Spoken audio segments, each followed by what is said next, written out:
Within the first like 30 seconds of watching this show, I immediately thought about Biggest Loser. So I had to go back and see, okay, when did Biggest Loser run? Like, what was the overlap?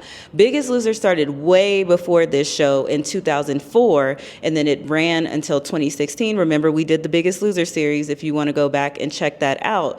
But then they had that one season that came around 2020, and it just kind of came and went. So this show started to run in 2011 after Biggest Loser had already been out there. So starting with the premise of the show, each contestant has 1 year. Listen, I was already bought in at that. Each contestant has 1 year to make a full transformation. So the way that the episodes work is that there's several seasons and each contestant has their own episode for the season. So you go through that person's journey from start to finish. Now the transformations were dramatic, just like something that you may see on Biggest Loser, people losing 150 pounds, over 200 pounds.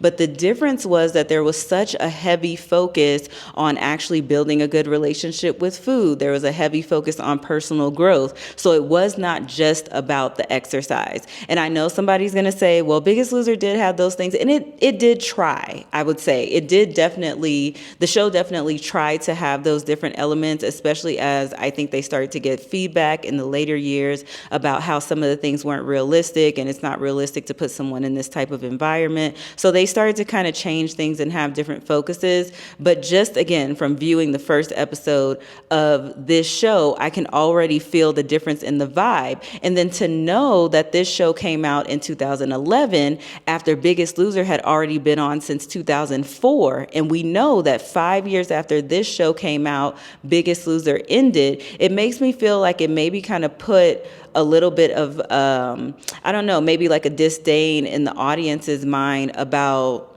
I don't want to see all of this extreme stuff. And so this show came in and it kind of made things be something that was more sustainable. And you're going to see what I'm talking about as we go through this episode with Rachel, not to be confused with Rachel from Biggest Loser.